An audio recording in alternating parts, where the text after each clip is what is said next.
and linked lists. In this video, we're going to talk about arrays. So here's some examples of declarations of arrays in a couple of different languages. Along with, we can see the one-dimensional array laid out with 5 elements in it, and then a two-dimensional array with 2 rows and 5 columns. So what's the definition of an array? Well, we've got basically a contiguous array of memory. That is one chunk of memory. That can either be on the stack or it can be in the heap. It doesn't really matter where it is. It is broken down into equal-sized elements.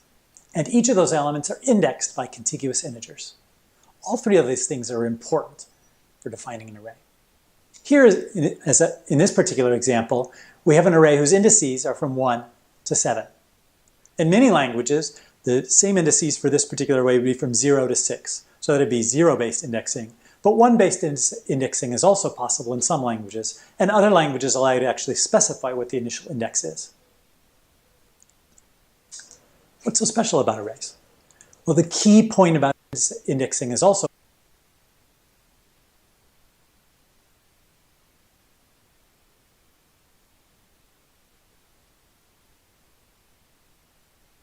possible in some languages, and other languages allow you to actually specify what the initial index is. What's so special about arrays? Well, the key point about an array is we have random access. That is, we have constant time access to any particular element in an array. Constant time access to read, constant time access to write. How does that actually work? Well, basically what that means is we can just do arithmetic to figure out the address of a particular array element. So the first thing we need to do is start with the address of the array. So we take the address of the array, and then we multiply that by, first, the element size. So this is where the key part that every element was the same size matters. So that allows us to just do a simple multiplication. Rather than if each of the array elements were of different sizes, we'd have to sum them together. And if we had to sum together n items, that would be order n time. So we take our array address, we add to it the element size times I, which is the index that's of interest, minus the first index. Okay. If we're doing 0-based indexing, that first index isn't really necessary. I like this example because it really shows the more general case where we do have a first index. So let's say, for instance, we're looking at the address for index 4. We would take 4 minus the first index, which is 1, which would give us 3, multiply that by whatever our element size is, and then add that to our array address. Now, of course, we don't have to do this work. The compiler or interpreter does this work for us. But we can see how it is that it works in constant time.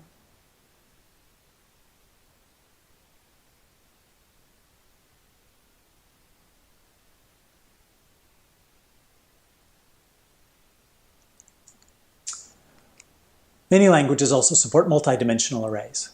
If not, you can actually kind of roll your own through an example I'll show you here where you do your own arithmetic. So here let's say that the top left element is at index 1, 1. And here's the index 3, 4. So this means we're in row 3, column 4. How do we find the address of that element? Well, first off, what we need to do is skip the full rows that we're not using. So that is, we need to skip 2 rows, or skip 3, which is the row index, minus 1, which is the initial row index. So that gives us 2 times 6, or 12 elements we're skipping for those rows, okay, in order to get to row 3. Then we've got to skip the elements before 3, 4 in the same row. So there are 3 of them. How do we get that? We take the column index, which is 4, and subtract it from the initial column index, which is 1. So this basically gives us 15. 6 for the first row, 6 for the second row, and then 3 for the third row before this particular element. We take that 15 and multiply it by our element size, and then add it to our array address. And that will give us the address of our element 3, 4. Now we make kind of a supposition here, and that was that the way this was laid out is we laid out all the elements of the first row, followed by all the elements of the second row, and so on. That's called row major ordering, or row major indexing. And what we do here is basically we lay out 1, 1, 1, 2, 1, 3, 1, 4, 1, 5, 1, 6. And then right after that in memory, 2, 1, 2, 3, 2, 4, 2, 5, 2, 6. So the column index is changing most rapidly as we're looking at successive elements. And that's an indication that it's row major indexing. We could lay out arrays differently. And some languages or compilers actually do that, where they would lay out each column in order. So you'd have the first column, then the second column, then the third column. And so that then, the successive elements would be 1, 1, 2, 1, 3, 1, followed by 1, 2, 2, 2, 3, 2, and so on. So there we see that the row index is changing most rapidly. And this is called column major ordering.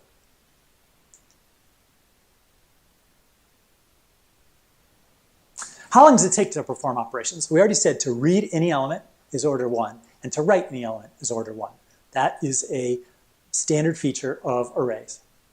What happens if we want to add an element at the end of an array? So let's say we have allocated 7 elements for an array. We're only using 4 of them.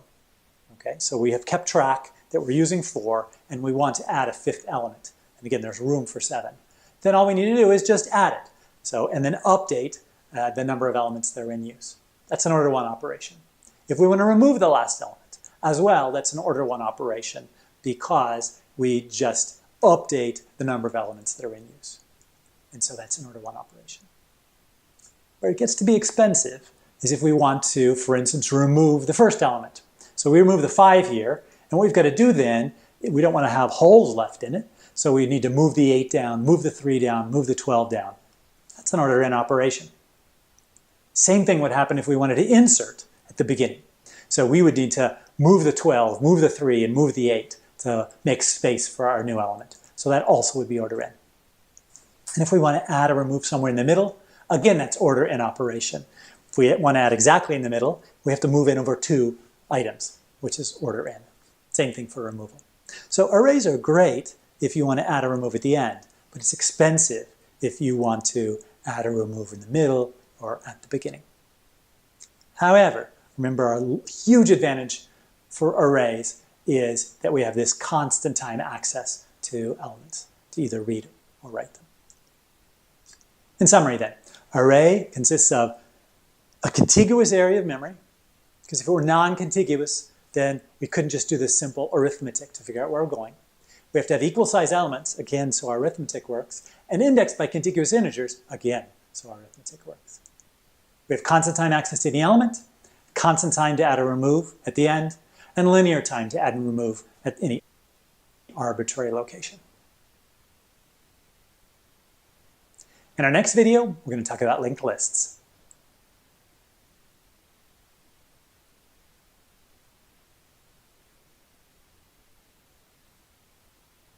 Now let's talk about linked.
Second one is we are going to the major advantage when we store only 4 memory, the basic format. So if you ask our system 1, 2 and 3 as element, let's replace 3 with 10. So behind the scene, our system is going to follow exact same process. So the first thing I'm going to do is I'm going to calculate the memory address for the index position that we are going to update. So here in our case, I'm going to update index position 2. That means if I have the memory address of index position 2, I can directly jump on.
So in this lecture, we're talking about arrays.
Hey everyone, in this course we're going to be learning about all the fundamental data structures and algorithms that you need to know, especially with a focus on coding interviews. This course is meant for beginners or anyone who just needs a refresher. We're going to be talking about the design, implementation, trade-offs, and analysis of all the common data structures and algorithms. Being able to solve these problems efficiently, analyze them, discuss their trade-offs, and then communicate the idea to others is what can make a difference in hundreds of thousands of dollars in compensation. I hope the problem-solving skills you learn in this course can serve you for your entire career. For more details on what we're going to cover, please scroll down, and when you're ready, let's get started.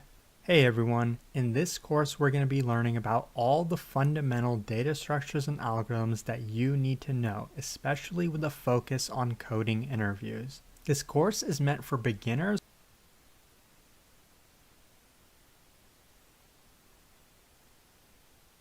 So the first data structure that we're going to cover is arrays. But before we even get into that, let's first understand what even is a data structure. Well, as the name implies, it's a way of structuring data, but in our case, we're talking about computers. So we're going to be structuring this data inside of RAM. Let me show you what I mean. So suppose that this is our RAM in this case, and RAM is basically where all of our variables are going to be stored. So as we write code and as we use array data structures, let's say that this over here is our array. Even though maybe we don't quite know what it is yet, we know that this is going to be stored in RAM.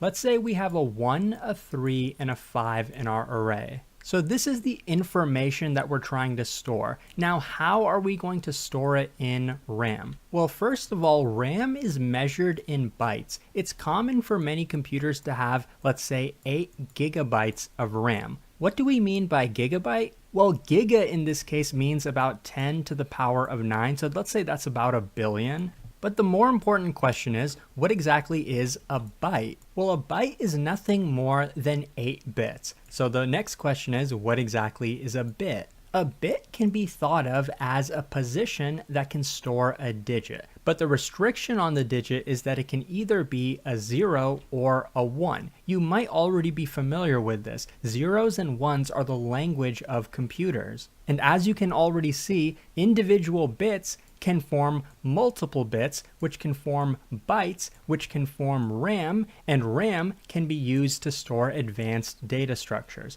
But now let's get back to what arrays are. Now in this case, we have an array of integers, as you can tell. Now don't worry, I know I still haven't told you what an array actually is. So in this case, we have an integer 1. How can we store this integer 1 in our RAM? Well, we have to store it in terms of bytes. Now it's pretty common for integers to be represented not by a single byte, but actually as 4 bytes. So what that would mean is instead of using 8 bits, we would actually have, let's say, 32 bits. I'm not going to draw all of them out, but you can assume that we have in total over here, we have 32 bits. So how are we going to represent this 1?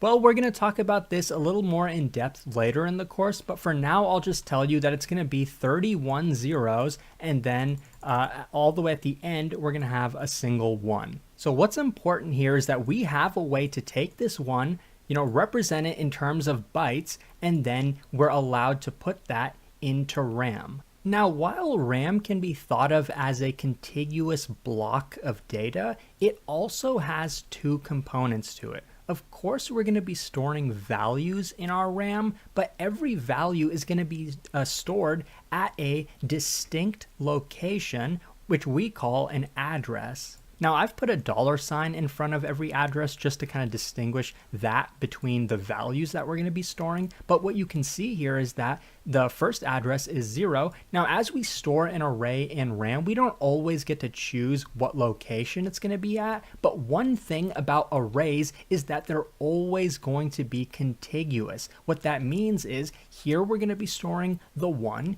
here we're going to be storing the 3, and here we're going to be storing the 5. So nothing is going to be in between the 3 that we have stored over here and the 5 that we have stored over here. Nothing is going to be in between that. But if that's the case, why am I incrementing the address by 4 every time? Shouldn't this be stored at 0? This should be stored at address 1. This should be stored at address 2. Well, remember, each value takes 4 bytes to store. So this doesn't represent 1 byte, it represents 4 bytes. So we're storing 32-bit integers. That means they take 4 bytes to store. Now this might seem very straightforward, and it is for the most part, and that's because arrays are considered the most simple data structure. We just store them pretty much the same way that we're representing them here. In memory, they look the exact same as they do the way we use them. A contiguous set of values. Now in this case we're storing integers, but we could be storing other values as well. Let me show you what it would look like if instead we were storing characters like ABC.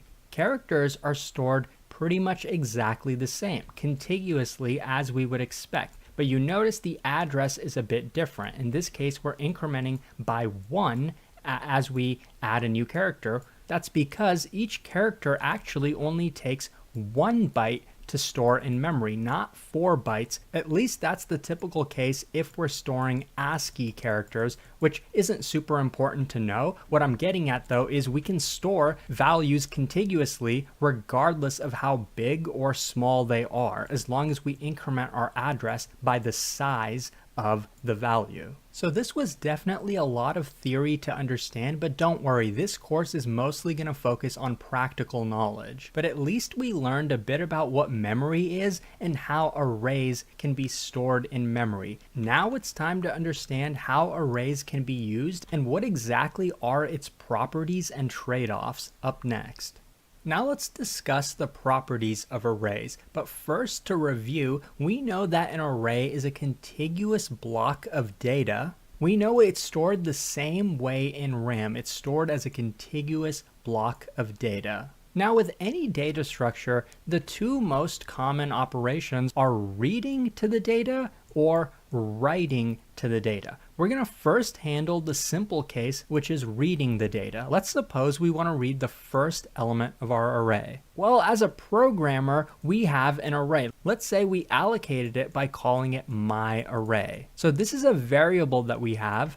To read the first element, the intuitive thing is to go in memory at the first address and then read the value. Now that's exactly what's happening under the hood, but we as programmers don't need to know the exact address of every single value. As we use the array, we use indexes to access values. The first value is always at index 0, not at index 1. That can be confusing if you're a beginner, but it's always starting at 0. The next one is at 1, and the next one is at 2, etc., etc. So when we read the first value, which is at index 0, it's automatically going to go to this location in our memory and read the value that's stored in memory. Since we can automatically map any index in our array to a location in memory, that means we can instantly read any value as long as we have the index for it. To represent that that's an efficient operation, we call it big O of 1. We're going to talk more about big O notation later in the course, but for now, what this means is that in the worst case, to read a value, assuming we have the index, so suppose we want to read the value at index 2, it's an instant operation. It happens in constant time. No matter how big our array gets, if we want to read any value in the array, we can read it instantly. That's what big O of 1 means. At least that's the oversimplified explanation so far.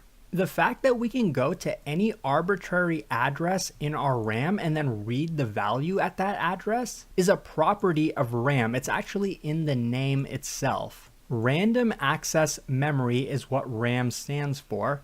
It basically means we can randomly access any portion of the memory in constant time. Suppose if we wanted to access this value, we don't have to start from the beginning of our RAM and then keep looking for it. We can automatically access it. And that's pretty important, as you can tell, because if we have a lot of RAM, we don't want to have to go through the entire RAM every single time. If we want to access the third value in the array, we don't want to have to go through the first and second values because it's not necessary for us. Now, after we read our first value, next we want to read the second value and the third value and keep doing that until we get to the end of the array. That's pretty easy. We know that the first index we start at is, let's say, 0. I'm going to call it I. In code, we would typically say my array at index I to read the value. And then, of course, we would increment the I to be 1, and then we would increment it to be 2, and we would keep doing that until it equaled the length of the array, and then we would stop. So essentially, we would loop through the entire input array.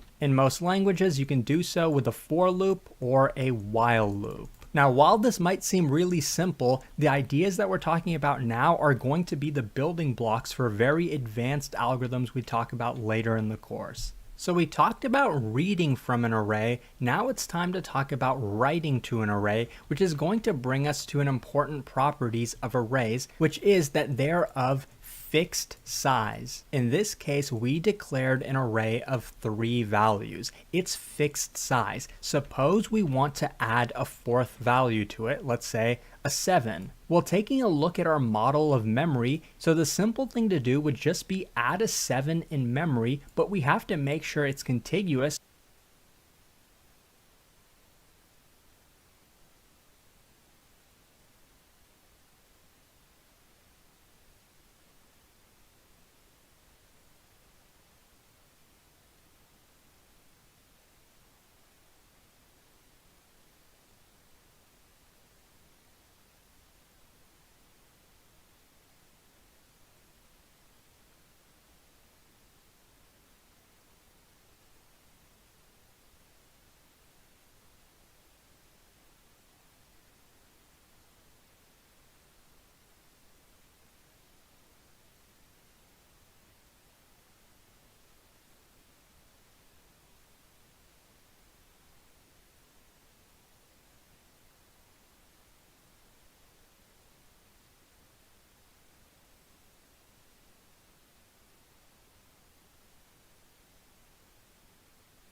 So we would do so only at address 12. So then we have an array of size 4 and it's still contiguous. This seems like it might work, but the way RAM works, we don't always get to decide exactly where we allocate our RAM. We don't always get to decide exactly where we store our values. And we don't know for sure that this spot in RAM is even available for us. It could be that we already have maybe another array stored over here, or maybe the operating system is using this part of our memory for some other purpose. So we're not necessarily allowed to put the 7 over here. Okay, then you might think, well, let's just let the operating system decide. Just put a 7 anywhere in memory. But if we do that, we don't follow the property of arrays. It's no longer contiguous. Now we have 2 arrays. That's not what we wanted. We wanted a single array, because if we do it like this, and then let's say I'm looping through this array, I'm at index 2, now I increment and I'm at index 3, what we're going to try to do by accessing this is we're going to go to this spot. But we don't know that the 7 is stored over here. It might be stored somewhere else. So this is going to break.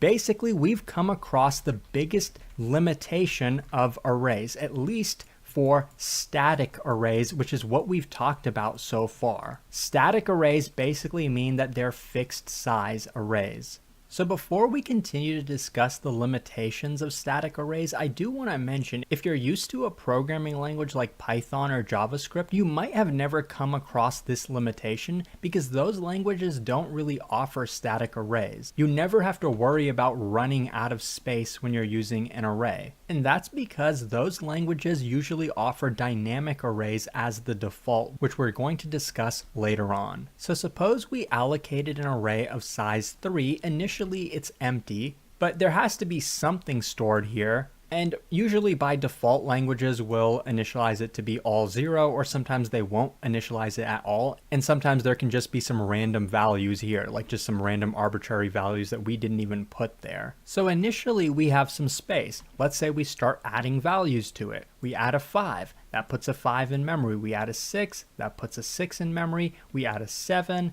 that puts 7 in memory. Now we're allowed to remove values, but when we say remove, we can't actually delete this in memory. We can't deallocate that with a static array. When we say remove a value, we're basically saying we're going to overwrite it by putting, let's say, 0 in that case. And we would say that this value is no longer relevant. We have a 0 here. We only care about these two. This is still in memory, but we don't care about it. And we can, remove all the values in a similar way. But what we can't do is add a new value. By the way, as we add a new value to the end of the array at the next empty spot that we're keeping track of, it's also going to be an instant operation because we know this is index 0, this is index 1. We want to write to this position. Therefore, we know instantly that we're writing to this position in RAM. So writing to any position is also a big O of 1 operation. It's constant time. We can think of it as an instant operation. Similarly, removing a value is also as efficient as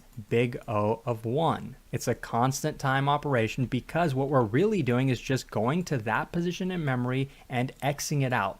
We could be replacing it with a 0 or a -1 or something like that. We're not actually deleting it, but we're overwriting it. So these are the efficient operations with a static array. So we have a couple values in our array, and remember, these are ordered values. The 5 comes before the 6. We know that because of the way the indexes work. So let's say we wanted to arbitrarily insert a value into the middle of the array at any position in the middle of the array. By that I mean any position in between these values, at the end of these values, or at the beginning. We know inserting at the end is always efficient because we're inserting into an empty spot. If at least there's one available. We're assuming that there is space available. That's efficient. That's O of 1. But inserting at any arbitrary position, like the middle or at the beginning, is not going to be efficient because let's say I want to insert the value 4 at this position.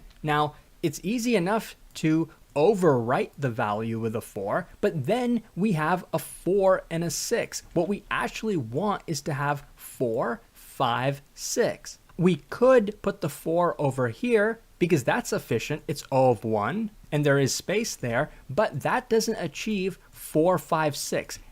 We have the elements out of order. With arrays, including static arrays, the order of the values does matter. So for us to insert the 4 over here, we first have to shift the 5 to the next position. But if we shift it over here, we're going to get rid of the 6. That's not what we want to do. So before we shift the 5, we have to shift the 6, and then we shift the 5. In other words, we're going to take the 6, it's at index 1, but we're going to set it to be index 1 plus 1, meaning it's going to be at index 2. So the 6 is going to go there. The same thing with the 5. It's going to go at index 0 plus 1, which we know is 1, so it's going to go here.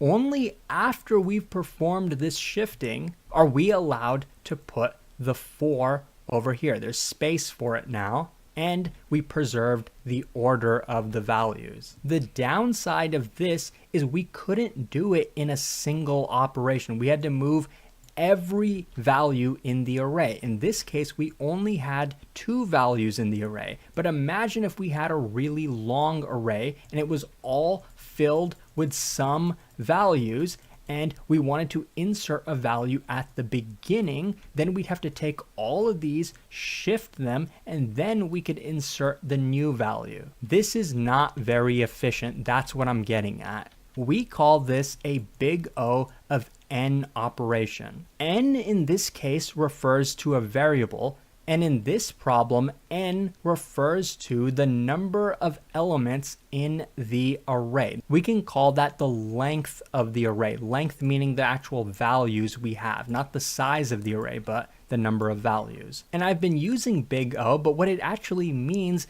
is the worst case. Because this, what we just did right now, was the worst case. What we had to do is we had to shift every value in the array, which means n values, over to the right by 1, and then we were allowed to insert the new value. But if we were inserting in the middle between 5 and 6, let's say what we actually wanted to do was have a 5 and then a 4 and then a 6, then we wouldn't have had to shift the 5 at all. We would only have had to shift the 6.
The 5 would have stayed over here on the left, and we would have inserted the 4 over here. So in that case, we would have only needed to shift one value, not every value in the array. But we don't want to go through every possible scenario, so we generalize it. We say in the worst case, if you're inserting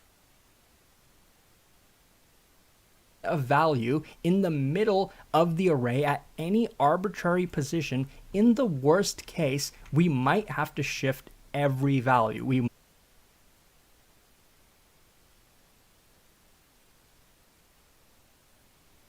might have to shift n values. So in the worst case, the time complexity is going to be big O of n. And the exact same thing is true if we're removing a value at any arbitrary index. When I say removing, I'm not just saying, replacing it with a 0 or something. I'm saying I want to pretend like this doesn't exist anymore. I want the first value to be 6. In that case, we would do something similar, but we would take the 6 and then shift it to the left by 1. So we would say 1 minus 1 is going to be 0. So we're going to put it at the 0th index. 7 is at index 2. We're going to take 2 minus 1, which is 1, and we're going to move this to that index. In the end, we're left with a 6, 7. Technically, the 7 from over here would still be there, or we could have replaced it with a 0, or we could, do something to pretend like it doesn't exist. But the memory that we actually allocated here definitely does exist, and it would be reflected in RAM. So to summarize the operations for a static array, reading or overriding the ith element of an array, ith basically means any arbitrary element. You could pick any index and read or write from it. You can do that in big O of 1 time. You can do that in constant time. To insert a value at the end of the array or to remove the value at the end of the array is also a big O of 1 time operation. That's assuming that we have an empty space left at the end, or we at least have one element at the end for us to remove. Now, inserting into the middle of an array in the worst case is going to be big O of n. For an empty array to insert in the middle, it would be very efficient. It would be big O of 1. But we know we're talking about the worst case. That's what big O refers to. To insert in the middle would be big O of n. We might have to shift every value in the array. The same thing for removing in the middle. We might have to shift every value in the array. Next, let's move on to dynamic arrays, which are much more common and much more useful than static arrays.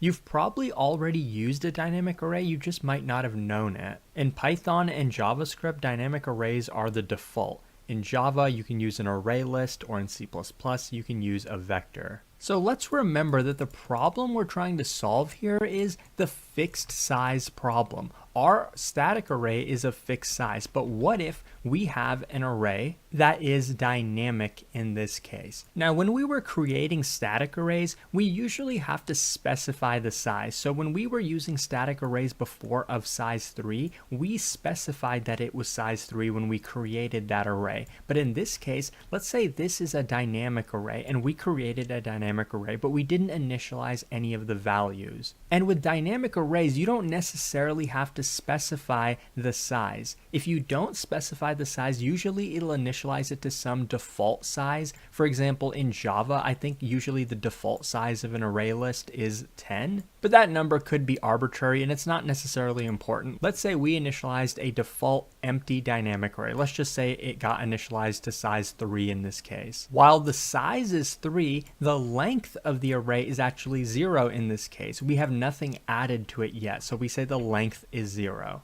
Now, as we add elements to the end of the array, we call that pushing to the array. So we're pushing to the end of the array. We pushed a 0 to the array. Now we're going to push another element, and what that means is insert it at the next empty spot. So let's push a 4 in this spot. Now with the internal implementation of this dynamic array, it will maintain a pointer, or basically a variable telling us what index is the last element of this array. So we know that the first element is at index 0, the next element is at index 1, and we know this is the last element so far. So we have a pointer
I like to think that when I was